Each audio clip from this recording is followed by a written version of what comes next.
salaamaaleykum salaamaaleykum mbokku Sénégal salaamaaleykum mbokku diaspora bi maa ngi leen di nuyu di leen ziara di jégalu si gëj a diggante gi di jégalu si gëj a jotante bi ñoo ngi baalu ñëpp ak di baal ñëpp ak di ñaan yàlla mu boole ñu jégal di ndokkeel ñëpp ci at mu bees mi tey jii le 7 janvier 2022 ñu ngi souhaité ñëpp une bonne et heureuse année di ñaanal ñëpp yokkute tawféex ak ndam di ñaan yàlla aussi at mi nekk atum jàmm ci Sénégal nekk atum naataange atum yërmande atum xéewal ñoo ngi ziyaare mbokk yépp kulluhum képp kuy sénégalais rek ñoo lay ziyaare di la ñaanal yokkute ak ndam ci at mu bees mi bëgg a def rek vidéo bu gàtt parce que depuis très longtemps defuñu vidéo ñu bari ñu ko daan laaj Assane dangaa bàyyi live yi Assane Sylla dafa bàyyi live yi bon waaye nag lu ci nekk ak jamonoom lu ci nekk ak temps lu ci nekk ak événement am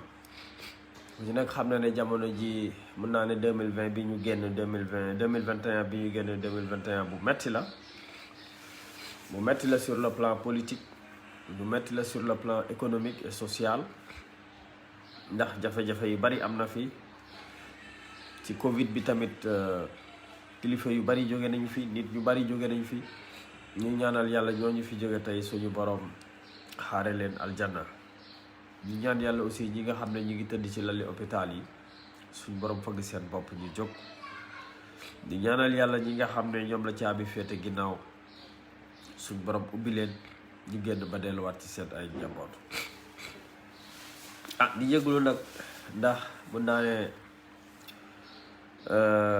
troisième vague wala quatrième vague omicron bi mun naa ne laal na ñëpp ci Sénégal daanaka waaye nag c'est pas sévère par rapport ak coronavirus dina la def soj ak yaram bu metti bopp buy metti waaye nag soo suivre peut-être traitement yi jël aussi les produits naturels jàpp naa ne dina saafaraw ñu ngi ñaan yàlla aussi mbas mi jeex tàkk ci réewu Sénégal mais jeex tàkk aussi ci àddina bi tey nag li ñu indi woon pour bëgg a def vidéo bu gàtt rek ku ci nekk xam ne dañoo jëm ci élection locale te élection locale yi ñu jëm moom ay enjeu yu am solo ci njaareem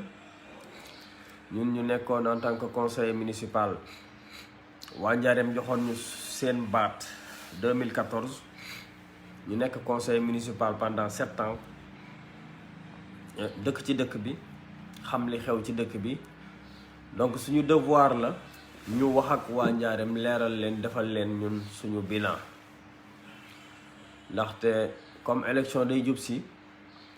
balaa ngay wax lenn war nga def bilan wu juróom-ñaari at yi ba pare ñu résumé ko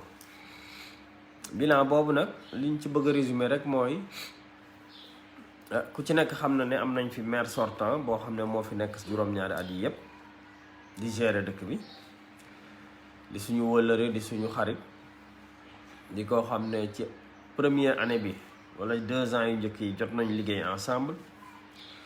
jot nañ ànd ak moom voyager pour wuti coopération bi ñu demee ba 2015 nag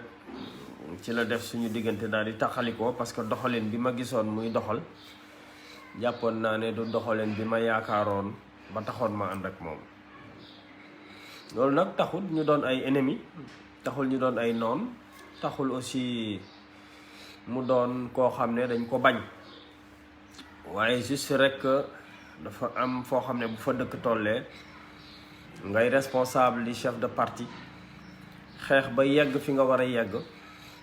donc am na say responsabilité yoo xamante ne bii bu jotee da nga ko war a jël ñu jël suñu ay responsabilité nag def coalition ak ministre Dame Diop candidat à la mairie de Diourbel pour ànd ak moom pour jël mairie bi loolu nag suñ ko defee dafa am ñaari anam yi tax ñu def ko benn anam bi mooy suñu ay responsabilité en tant que conseiller municipal ñu xam la gestion du maire sortant ni mu catastrophique. Beneen bi ci topp aussi ñu gis réalisation yi nga xam ne ministre bi jot na ko def te ñu jàpp ne suñ ko joxee dëkk bi mu ànd ko ak frère am Moustapha Gueye ci département bi ak yeneen responsable yi nekk ci liste bi, Diourbel war na mën a am yaakaar jooju ñu am ci ñoom nag moo tax ñu jóg ñun tamit en tant que chef de parti ànd ak suñu yeneen i collègue ak suñu yeneen i nattango ñun ñëpp ñu dajaloo constituer la liste de la coalition Benno Bokk Yaakaar, jiital Dame Diop ci commune bi, jiital Moustapha Gueye ci département bi. loolu nag suñ ko defee duwul ne ñoom ñoo fi ëpp xam-xam wala ñoo fi ëpp xel, waaye lu ci nekk day am njiit rek, ñi si des topp ci buñ bëggee defar dëkk bi. te comme dëkk bi lañ am yéene defar, bu kenn ku ci nekk demee fii kii dem fii kii dem fii, jàpp naa ne loolu day néewal doole dëkk bi. te doomi dëkk bi yépp nga xam ne am nañ xam-xam, ñi nekk ay cadre, ñi nekk ay professionnel ci liggéey ya ñu yor, ñi nekk ay kilifa ay kàngam ca waar wa ñu nekk, ñépp suñu boolee seen ay doole jiital Dame ci commune bi, jiital Moustapha ci département bi, jàpp naa ne bu ñu amee ndam incha allah réalisation yu bari dana am ci dëkk bi. loolu nag moo tax ñu di ci lancer appel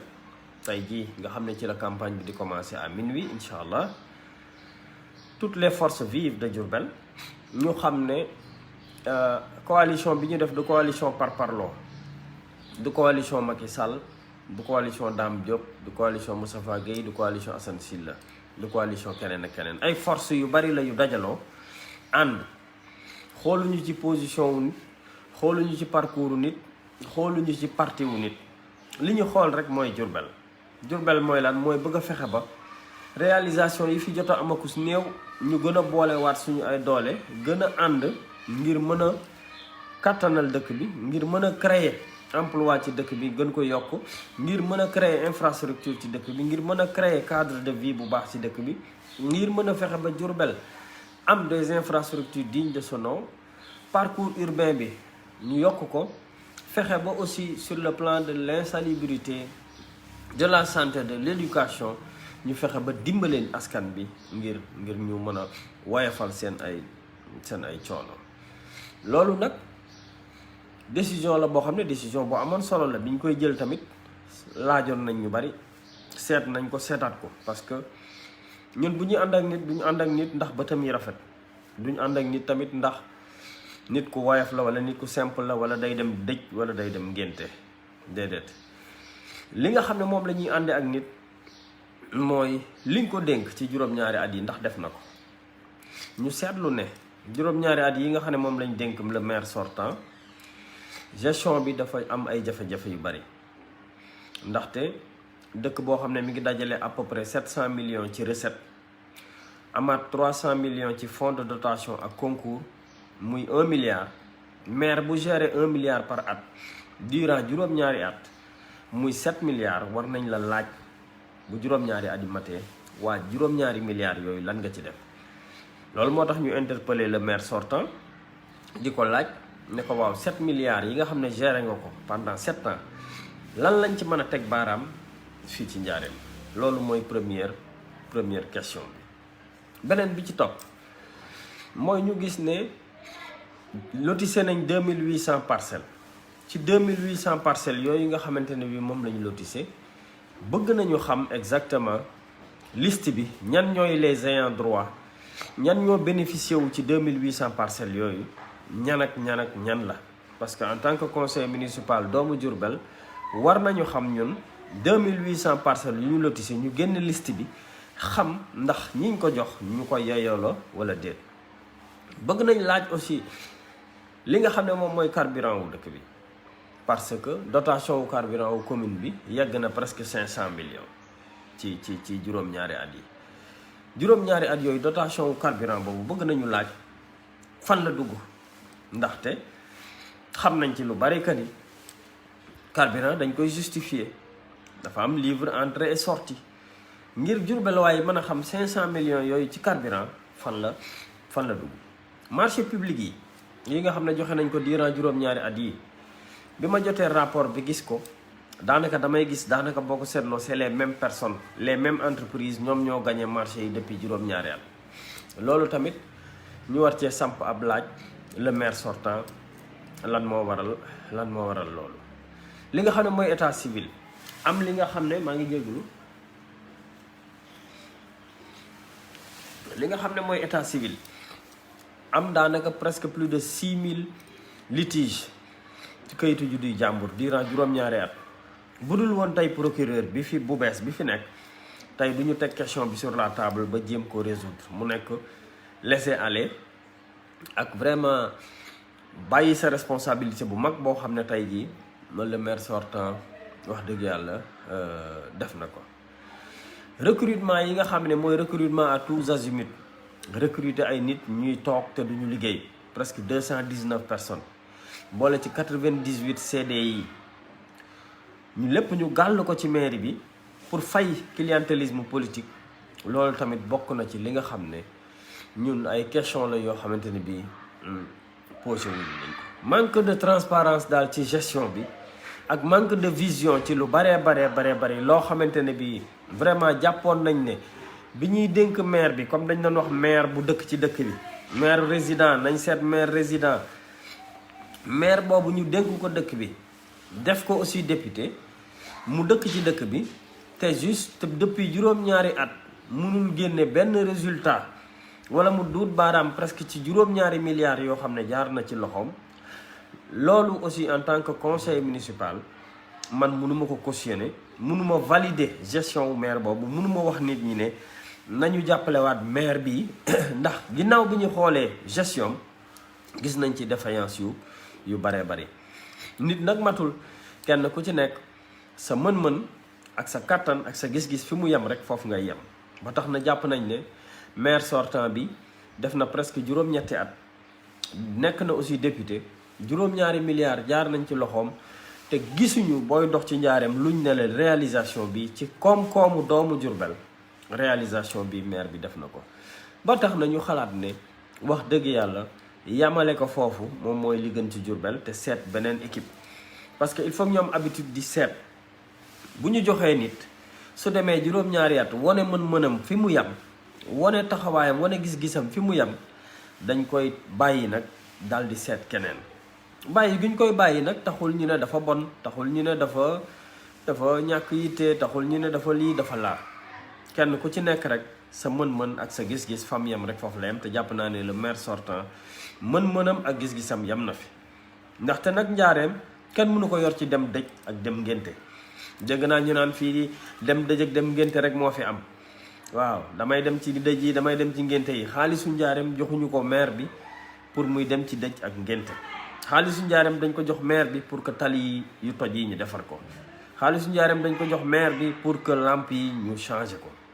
xaalisu njaareem dañ ko jox maire bi pour mu tonnil ñu mbalit mi. xaalisu njaareem dañ ko jox maire bi pour poste de santé yi ñu dimbali leen ak centre de santé bi. xaalisu njaareem dañ ko jox maire bi pour que école yi yu ndawaan yi ñu dimbali leen. xaalisu njaareem dañ ko jox maire bi pour que action sociale nit ñi bu ñu amee ay jafe-jafe mu dimbali leen. suufu njaareem dañ ko jox maire bi pour mu seet ñi nga xamante ne bii amuñu suuf ñu jàppale leen ñu am suuf. carburant wu njaareem dañ ko jox maire bi pour que ñu koy sol ci oto yi di ko jox chef de service yi pour que ñuy def liggéey bi war ci biir dëkk bi. donc loolu yëpp nag su fekkee am na ak yeneen i question yoo xam ne pour bañ a guddal jox nañ ko maire dëkk bi durant juróom-ñaari at te gisuñ ci résultat ay la yéwén dañuy jàpp ne kii kat fii la mën-mënam yam. ba tax na ñuy wax solennellement di wax le maire sortant que ni na def bilan. dégg naa ñu ne nee na du def bilan fii dëj ak ngénte rek moo fi am mais dañ koy laaj solennellement na def bilan. bilan boobu nag mooy mën a tax beneen équipe bii mën a ñëw xam fi mu yamoon pour mën a jóge foofu yokk Jurbel. parce que li ñuy soxal rek mooy yokk Jurbel. def na li mu mën-mënam foofu la yem. bilan bi nag mënta ñàkk parce que mënoo gérer juróom-ñaari milliards te duñ la laaj foo ko dugal. mënoo gérer 2800 parcelles te duñ la laaj foo ko dugal. mënoo joxe juróom-ñaari at ay marché public te duñ la wax marché yooyu nu mu demee. mënoo gérer 500 millions wu carburant te duñ la laaj anamu. mënuloo comme niñ koy waxee état civil bi mënta jaxasoo te duñ la laaj nga rendre ay compte donc rendre compte moom war na Macky Sall war na maire war na ku ne war na ministre war na ku ne ñun nag au niveau local li ñuy laaj mooy maire bi mu rendre compte mooy mu def bilan wax ne seeni juróom-ñaari milliards fii laa ko dugal bugguma nag ñu jaxase ko ak réalisation yi nga xam ne président bi Macky Sall moo ko defal Diourbel ndax projet Promoville PUDC projet FERA wala PNDL wala PACASEN projet yooyu ay projet état du Sénégal la état du Sénégal moo jël projet yooyu may ko commune def ko ci commune yu bari ci Sénégal te Diourbel bokk ci kon nag buñ ñu nax di ñu jox bilan boo xam ne réalisation yi Macky Sall la yu bokkul ak juróom-ñaari milliards yi nga xam ne yow géré nga ko en tant que maire yu bokkul ak 2800 parcelles yi nga xam ne séddale nga ko yu bokkul ak marché yi nga xam ne joxe nga ko yu bokkul ak état civil yu bokkul ak contrat yi nga xam ne jël nga ko ay nit ñoo xam ne dañuy toog muy dox donc loolu yépp nag su amee ñu bëgg ñoo jël jox ñu bilan boo xam ne président Macky Sall moo ko def loolu man Assane Sylla sama devoir la ma wax en tant que doomu Diourbel xamal waa Diourbel ne réalisation yi jot a am Njaaréem akus néew président Macky Sall moo ko def ci commune Diourbel ni mu ko defee ci yeneen communes yi loolu nag ça n'a rien à voir ak suñuy 7 milliards yi nga xam ne le maire sortant war na koo leeral fan la ko def loolu mooy laaj bi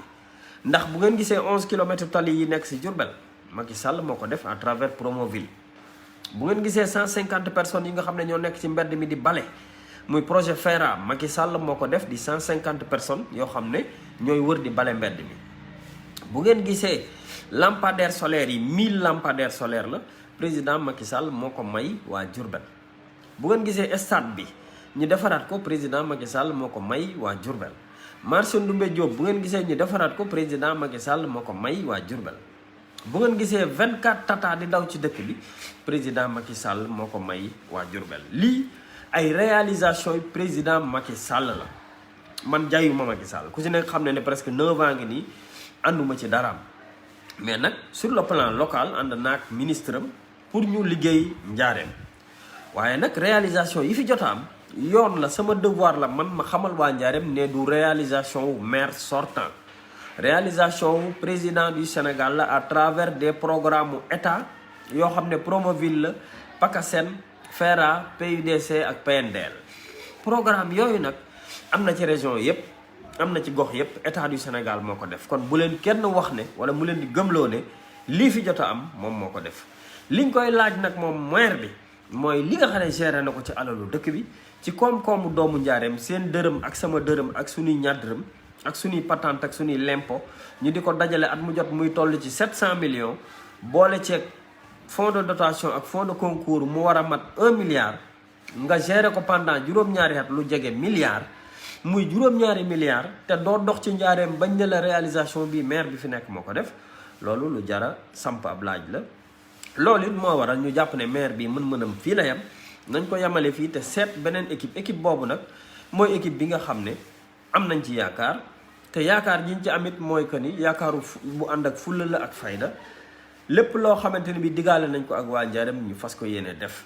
ndax ñun ci loolu la ñu ànd ku ñu xam-xam ne duñ jay kenn duñu neexal kenn li nga waxanteeg dëkk bi soo ko defulee ñu tegale ne maire sortant bi la mu waxoon ak dëkk bi gestion bu catastrophique la def moo waral ñu tege ko ne am yaakaar nag ci ministre bu bii nga xam ne mooy Dame Diop ak li nga xam ne jot na ko def jot ñu ko won mooy xëcc lu mat 26 kilomètres ci wàllum courant ci périphérie bi xëcc lu mat 14 kilomètres ci wàllum ndox dimbale hôpitaux yi ci wàllum santé dimbale jeunesse bi ci wàllum liggéey à travers ses directions et ses conventions dimbale aussi daara yi ci wutal leen ay machine fóot pour ñuy fóotal dongo yi jël ay soxna ñuy nekk di liggéey dimbale menuisier yi wutal leen machine yoo xam ne ñoom ñooy dagg garab yi machine yu cher à cher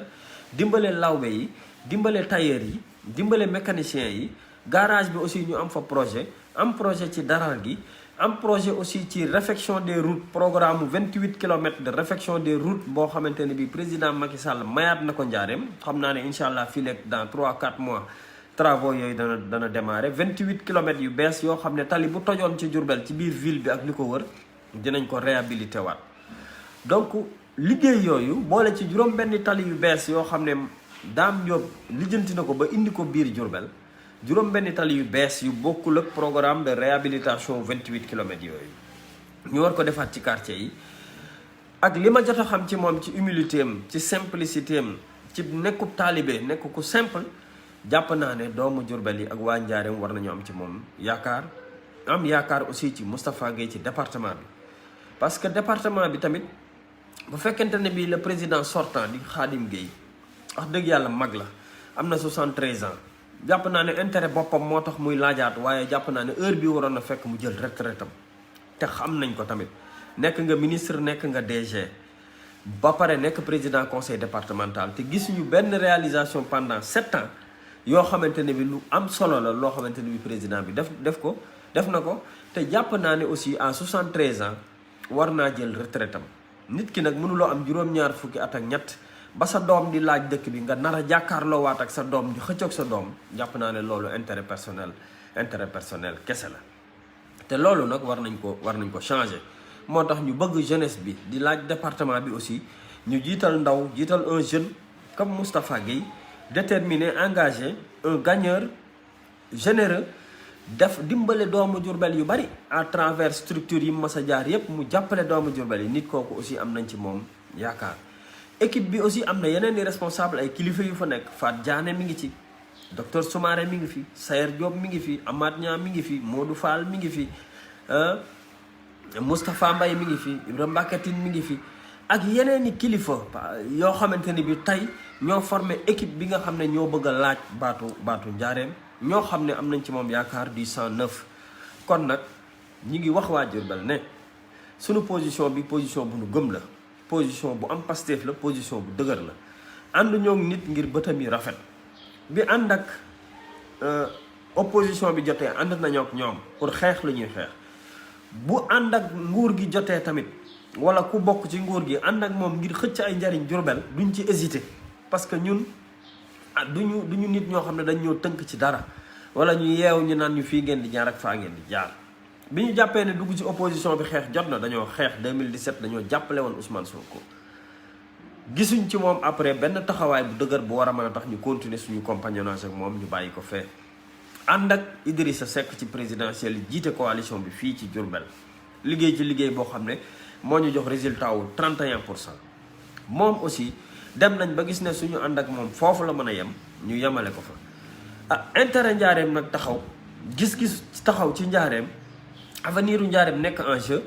ñu gis ne ànd ak ministre Dame Diop ak programme bi nga xam ne moom lañ ko proposé ñun mu jël ko en compte. ñu am yaakaar ci ne bu ñu yoree dëkk bi ñun ñi ñëpp dañ ciy nekk ay acteurs ngir njariñ yi nga xam ne bind nañ ko tënk ko ci programme yi mën ko indi Diourbel loolu moo waral ñu jóg taxaw ànd ak ministre Dame Diop ànd ak Moustapha Gueye ak équipe bi nga xamante ne bi ñoo war a gérer incha allah les destinées de la commune de Diourbel. ñoo ngi ci woo Diourbel waaye yépp nag parloo ak ay diwama neex dañ ko dépassé Diourbel am na léegi ay cadre ay directeur parce que en fait li taxit njariñu ànd ak Dame Diop am solo biñ ko defee ministre jël na lu mat fukk wala fukk ak ñaar ci doomu Diourbel yi promouvoir leen ba doon tey ay kilifa au niveau national te loolu am na ñu nekkoon ministre fii ci dëkk bi te defuñu ko. ñu jàpp ne kon ànd bi ñu war a ànd sincérité la àndu ngor la àndu gëm Diourbel la àndu bëgg dëkk bi la àndu yéene dëkk bi la ànd boobu nag ñun dañ ci bokk taxaw ci taxawaay bu mat sëkk te li waral ñu di ko def aussi mooy jàpp ne Diourbel dafa nécessité fi ñu toll nii ñu changer xar kanamam nag du rek ngénteeg dëj wax dëgg yàlla changer xar kanamu Diourbel ci infrastructure la ci cadre de vie la ci ressources humaines de qualité la ci une gestion transparente la ci fexe ba santé bi éducation ak environnement wu dëkk bi ñu téye ko defaraat ko réhabiliter centre de santé yi hôpitaux yi ak écoles yi fexe ba jeunes yi aussi ñu promouvoir leen à travers les directions à travers kilifa yi nga xam ne ministre Dame Diop jox na leen ay ndomba tànk ñu fexe ba insérer doomu jeunes yi jàppale leen à travers des programmes et des projets pour ñu liggéey. lii mooy objectif bi lii mooy pas-pas bi lii mooy laytaay yi li waral ñu jàpp ne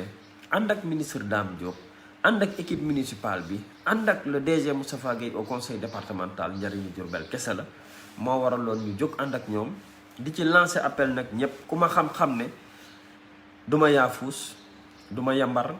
du ma ragal du ma nit koo xamante ne bii dañ koy xoqatal du ma nit koo xam ne aussi am naa dara lu may nëbb wala lu may daw jàpp naa ne fii ñu toll nii ci Diourbel yéen waa Diourbel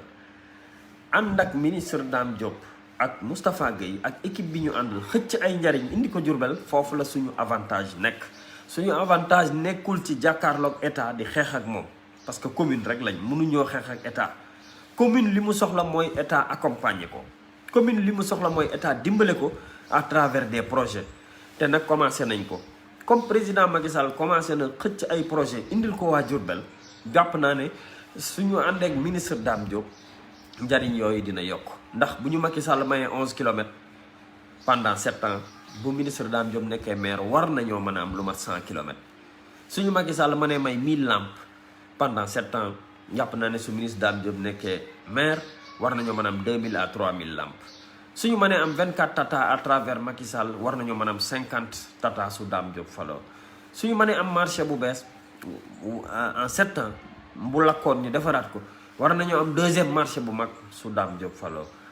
jàpp naa ne suñu amee stade bee ñu réfectionné ko war nañoo am beneen stade municipal aussi bokk na ci programme bi nga xam ne am nañu yéene pour def ko ci dëkk bi am nañu yéene jàppale ndaw ñi am nañu yéene fexe ba secteur santé bi am jafe-jafe metti lool ñu dugal ci suñu loxo dimbale leen à travers des projets ak carnet d'adresse su ministre Dame Diop ak carnet d'adresse su DG Moustapha Gueye ak yeneen directeurs yépp ak personne ressources yi ak diaspora bi diaspora diourbelloise ñu ngi leen di woo leen seen mbokk yi dëkk buñ ko bëggee defar il faut ñëpp impliqué wu ci man seen mbokk seen xarit seen frère bu nekkoon ci diaspora bi aussi maa leen di lancer appel woo leen seen waa kër yi ñu jàppale équipe bii ngir ñu xëcc ay njariñ yéen ñi nekk ci diaspora bi xam ngeen naka la ñuy yore commune kenn du ko yor ci ay dëjëki ngénte wala di wër clientélisme politique wala wër di maye fii carburant ka maye fii ay affaire xam ngeen ne commune buñ ko dee yor dëkk ngeen ci dëkk yu mag yooyu gis ngeen naka la ñuy doxale communes yi gis ngeen naka la maire yi di doxale kon maa ngi leen di woo yéen sama mbokk diaspora bi yéen mbokk moodu yi ngeen jàpp ci liggéey bi coopération décentralisée bi tamit ngeen jàpp ci njariñ yu waaye gis ci bitim réew mu xëccu indi ko Diourbel parce que Diourbel nécessité na ko dañoo toll ci croisée des chemins ñëpp a ngi defar seen i dëkk ñëpp a ngi góorgóorlu ngir seen dëkk kon nag ñoo ngi leen di woo yéen tamit waa diaspora bi ngeen jàppale Diourbel indi li ngeen am indi seen xam-xam indi seen expertise ñëw bokk kook ñun ñu wasaare ko ngir njaareem mën a soxali ko loolu daal moom laa indi woon tey pour wax ko di lancer un appel aux enseignants aux médecins aux pharmaciens di lancer un appel aux mécaniciens menuisiers tôliers plombiers électriciens waa garage bi ñi ngi leen di woo yéen ñëpp di lancer un appel kilifa yi di lancer un appel waa daara sëriñ daara yi di lancer un appel imam yi di lancer un appel commerçant yi commerçante yi personnes ressources yi nekk ci kër yi yéen ñi nga xamante ne bi ay kilifa ngeen te du ngeen voté wala di ngeen voté sax waaye politique soxalu leen ñoo ngi leen di woo ngeen impliqué wu ci ngir pour la première fois ñu renverser la tendance seet nañ maire résident wane na lim man wane na manam fi mu yem gestion bu catastrophique la mënul justifier xaalis bi jaar ci loxoom mënu leen a won lu mu ci duut baaraam loo xamante ne bi def na ko ci dëkk bi jot na nag ñun ñëpp ñu booloo seet kii nga xam ne aussi am nañ yaakaar ci moom ci ne war naa mën a xëcc à travers poste bi mu nekk war naa mën a xëcc à travers direction yi nga xam ne géré nañ ko war naa mën a xëcc à travers expertise am doon doomu dëkk bi gëm dëkk bi aussi di nekk ci dëkk bi tous les week-ends xam dëkk bi am projet ci dëkk bi am yéene ci dëkk bi moom it mu wone mën-mënam lii daal moo nekkoon wax ji di bàllu ñëpp àq ci àjjuma ji tey jii di ñaanal ñëpp yokkute ak ndam tawféex ak taysiir di wax waa njaareem ne leen man def naa sama devoir wax naa leen li nga xam ne xew na fi ci juróom-ñaari at yi man Assane Sylla sama loxo ci kaw li fi xew ci juróom-ñaari at yi wax naa leen ko mooy que ni gestion bi fi nekk gestion bu catastrophique la te buñ ko joxaatee dëkk bi gestion bi dafay gën a catastrophique nit koo xam ne nag def nga juróom-ñaari at juróom-ñetti at